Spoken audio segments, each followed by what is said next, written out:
Hello friends, स्वागत है हमारे चैनल साइंस स्टडी 99 ग्रुप में। तो जैसा कि फ्रेंड आज हम BA history third year Italy में फासीवाद का उदय कैसे हुआ, कई बार ये क्वेश्चन रिपीट हुआ है। डीयू, इग्नू, सोल के कॉलेजेस में कई बार ये क्वेश्चन आए हुए हैं और ये 20 मार्क्स का क्वेश्चन पूछा जाता है। जो वीडियो का जो पार्ट होगा हमारा फर्स्ट पार्ट है। तो अब हमें क्या पढ़ना है, इटली के बारे में पढ़ना है और इटली में फासीवाद का उदय क्यों हुआ, इसका क्या रीजन था। तो उससे पहले मैं आपको बता देता हूँ कि भाई जब फर्स्ट वर्ल्ड वॉर हुआ था, यानी फर्स्ट वर्ल्ड वॉर मित्र राष्ट्र और केंद्र शक्ति के साथ जब फर्स्ट वर्ल्ड वॉर हुआ था तो इटली को भारी नुकसान हुआ था। पहले आप सुन लो ध्यान से कि मित्र राष्ट्र में कौन कौन से देश शामिल थे। अमेरिका, ब्रिटेन, फ्रांस, रूस, जापान, इटली। अब ये किसके साथ लड़ रहे थे भाई? तो केंद्र शक्ति के साथ लड़ रहे थे। तो इटली की भारी भरकम सेना मारी जाती है, अर्थव्यवस्था चरमरा जाती है। इटली को ये भरोसा हो चुका था कि अमेरिका, ब्रिटेन, फ्रांस जैसे जो देश है वो मेरी मदद करेंगे, क्योंकि मेरी जो आर्थिक स्थिति है वो चरमरा उठी है। तो उसी टॉपिक को हमें पढ़ना। और बाद में क्या हुआ कि फर्स्ट वर्ल्ड वॉर जैसे अमेरिका ने खत्म करा ना, तो सेकंड वर्ल्ड वॉर जैसे स्टार्ट हुआ तो इटली किसमें जुड़ गया? धुरी राष्ट्र में। तो जापान, इटली पहले ही आत्मसमर्पण कर बैठे थे। तो इन्हीं के बारे में हमें पढ़ना और समझना है। तो इटली में फासीवाद। अब हम बात करते हैं फ्रेंड्स कि इटली में फासीवाद क्यों हुआ। इटली में फासीवाद का जो जन्म था वो प्रथम विश्व युद्ध के बाद हो गया था। प्रथम विश्व युद्ध में मित्र राष्ट्रों के साथ मिलकर लड़ रहा था, यानी जो इटली था वो प्रथम विश्व युद्ध में किसके साथ था? मित्र राष्ट्र के साथ था। और ये मित्र राष्ट्रों के साथ लड़ रहा था। किससे लड़ रहा था? केंद्र शक्ति से लड़ रहा था। इस युद्ध में उसे भारी नुकसान उठाना पड़ा और इटली की 6 लाख सैनिक मारे जाते और 12 अरब डॉलर खर्च हो जाते हैं। लेकिन नुकसान के बाद इटली को सीमित पैसे नहीं मिले। उसे उम्मीद थी कि अमेरिका, फ्रांस जैसे देश, ब्रिटेन जैसे देश मेरी मदद करेंगे, लेकिन उसको 1 रुपए तक नहीं दिया जाता।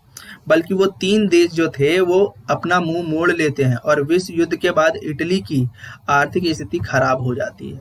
उसकी मुद्रा जो होती है 70% में गिरावट आ जाती है, जिसके कारण वस्तुओं की जो कीमत थी आसमान छूने लगी थी। तो फ्रेंड्स यहाँ हम बात करते हैं लोगों का जो था ना, लोकतंत्र से विश्वास धीरे धीरे खत्म होते जा रहा था। अब लोकतंत्र सरकार जनता की मूलभूत इकाइयों को पूरा नहीं कर पा रही थी। अब लोकतंत्र जो सरकार है, अब लोकतंत्र में जिसकी सरकार है वो जनता की मूलभूत आकांक्षाओं की पूर्ति नहीं कर पा रही थी। ऐसी स्थिति में इटली की राजनीति में मुसोलिनी का उदय हुआ। मुसोलिनी एक व्यक्ति थे, उनकी एक विचारधारा उदय होती है। मुसोलिनी ने इटली की जनता को खोया हुआ आत्मसम्मान प्राप्त करने के लिए उन्होंने आश्वासन दिया और जनता उसके विचारों और क्या अभिव्यक्ति से प्रभावित हुई और जनता ने मुसोलिनी के फांसीवाद दल को एक्सेप्ट कर लिया। यानी जनता ने मुसोलिनी के फांसीवाद दल का समर्थन किया। तो अब हम बात करते हैं फ्रेंड्स कि फांसीवाद का क्या अर्थ है।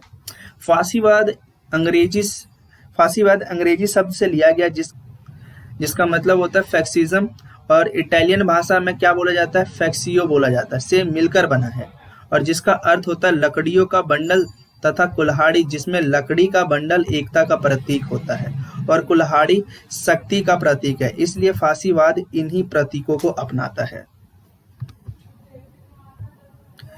देखो भाई, पहले तो मैं आपको ये बता दूं कि फांसीवाद का उदय क्यों होता है, क्योंकि इटली की अर्थव्यवस्था चरमरा उठती है। इन्हीं कारणों से फांसीवाद यानी मुसोलिनी का फांसीवाद शब्द उत्पन्न होता है। अब मुसोलिनी कहता है कि भाई लोकतंत्र खतरे में हो चुका है, ठीक तरीके से इटली कार्य नहीं कर पा रहा। तो मुसोलिनी क्या चाहता है? फांसीवाद को चाहता है, फांसीवाद का उदय करवाना चाहता है। तो फ्रेंड्स हम बात करते हैं कि वार्सा संधि क्या है। प्रथम विश्व युद्ध के पश्चात इटली को बहुत ज्यादा आशा थी कि क्षतिपूर्ति के रूप में उसे उचित लाभ मिलेगा। किन देशों से लाभ मिलेगा? अमेरिका, ब्रिटेन, फ्रांस जैसे देशों से लाभ मिलेगा। बट ऐसा नहीं हुआ। लेकिन वार्सा संधि में मित्र राष्ट्रों ने इटली को अनदेखा कर दिया। इटली को काफी हद तक निराश होना पड़ा। इटली ऑस्ट्रेलिया और अफ्रीका कुछ भागों पर अपना साम्राज्य बनाना चाहता था, लेकिन वार्सा संधि से उसकी यह आशा पूर्ण ना हो सकी। ऐसे कारण इटली को हार का मुंह देखना पड़ा। ऐसे ही कारण थे जो कि इटली को हार का मुंह देखना पड़ा और फांसीवाद का जन्म हो। ये कुछ थे। इटली में आंतरिक गड़बड़ियों के कारण अत्यधिक सेना मारी गई, खाने के लिए कुछ था नहीं, अर्थव्यवस्था चरमरा गई थी। इस वजह से फांसीवाद का उदय हुआ था। लोकतंत्र की असफलता। प्रथम विश्व युद्ध के बाद इटली की परिस्थितियां काफी बदल गई थी, चरमरा उठी थी। उसके देश में अराजकता, असंतोष, बेरोजगारी, महंगाई दर बहुत तेजी से बढ़ते जा रही थी। इसके कारण इटली की लोकतंत्र की सरकार नियंत्रण नहीं रख पाए, जिसका लाभ किसने उठाया? मुसोलिनी ने फासीवाद दल को जन्म दिया, यानी फासीवाद दल को मिलाया, क्योंकि जनता के पास कोई विकल्प था ही नहीं। इसलिए इटली की जनता को लगा कि भाई फांसी दल ही क्या है, अपने देश में सुधार ला सकता है। तो प्यारे मित्रों, यहाँ पे आपको फांसी लिखना है, यहाँ पे बिंदु हटा दीजिएगा। तो प्यारे मित्रों, अब हम बात करते हैं कि साम्यवाद। साम्यवाद का डर या भय। रूस में साम्यवादी क्रांति के बाद यूरोप के देशों में धीरे धीरे साम्यवाद की ओर आकर्षित हो रहे थे। जो पूर्वी यूरोप के जो देश थे वो समाजवाद को अपना रहे थे। खासकर इटली में जनता साम्यवाद को पसंद करने लगी। और एक ही तरफ देखा जाए तो मुसोलिनी जो था वो साम्यवाद का कट्टरपंथी विरोधी था, जिससे बड़े बड़े जमींदार व पूंजीपति वर्ग भी क्या थे, भयभीत थे। इसलिए फासीवाद को पूंजीवाद, बड़े फैक्सिज्म, जमींदार का समर्थन प्राप्त हुआ। तेजी से फासीवाद का विकास भी हुआ, क्योंकि वो मुसोलिनी जो था वो साम्यवाद को बिल्कुल भी पसंद नहीं करता था, इसलिए वो अपने फासीवाद का विकास बड़ी तेजी से कर रहा था। मुसोलिनी का व्यक्तित्व। मुसोलिनी एक क्या था, उदार, यानी मुसोलिनी का एक व्यक्तित्व, यानी मुसोलिनी एक उग्रवादी विचारक था। उसका एकमात्र क्या लक्ष्य था कि इटली की खोई हुई आत्मसम्मान को वापस लाना था, जिसके लिए उसे उचित धर्म अधर्म की चिंता ना करके अपने राष्ट्रीय एकता पर बहुत ज्यादा जोर देना था। मुसोलिनी ने नारा दिया व्यवस्था, अनुशासन तथा सत्ता, जो इटली में बहुत ज्यादा लोकप्रिय हो गई थी। इटली की जनता ने जोर शोर से फासीवाद दल का समर्थन किया और फासीवाद के विकास को सबसे ज्यादा बढ़ावा दिया गया। आर्थिक संकट। फासीवाद के विकास का मुख्य कारण इटली में छाई महामंदी, जिससे इटली की अर्थव्यवस्था बुरी तरीके से प्रभावित हुई या खत्म हो गई या खतरे में पड़ गई। तो ये थे हमारे इटली में फासीवाद के उदय के कारण। तो फ्रेंड्स, आगे पढ़ते हैं और आगे भी धीरे धीरे से समझते हैं। 1920 में क्या हुआ? 1920 में इटली की अर्थव्यवस्था में भारी क्षति पहुंची और सरकार अपनी आर्थिक स्थिति में सुधार लाने का प्रयास कर रही थी, लेकिन वो प्रयास भी विफल हो गया। फिर भी जनता पर कोई प्रभाव नहीं पड़ा। जगह जगह पर विद्रोह हुए, हड़ताल हुए, दंगे होने लगे और 1921 में चुनाव हुए, परंतु बहुमत न होने के कारण कोई भी स्थिर सरकार नहीं बन पाई। मुसोलिनी ने इटली की इस दुर्दशा का जिम्मेदार सरकार को ठहरा दिया कि भाई सरकार सही तरीके से शासन नहीं कर पा रही है।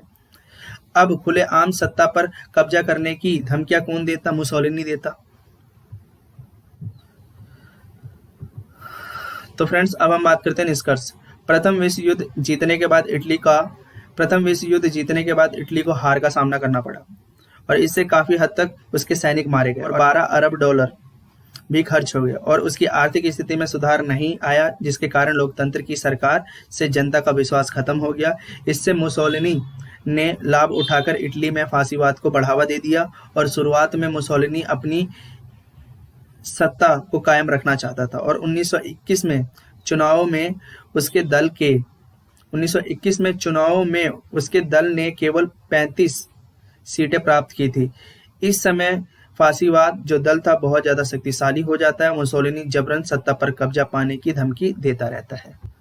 तो फ्रेंड्स, ये थे हमारे कुछ थॉट्स जो कि अभी हमने जस्ट पढ़ा कि इटली में फासीवाद का जन्म क्यों हुआ, किन कारणों से हुआ। क्योंकि इटली में देखा जाए तो काफी हद तक सेना मारी गई थी, पैसे खर्च हो चुके थे, यानी 12 अरब डॉलर खर्च हो चुके थे।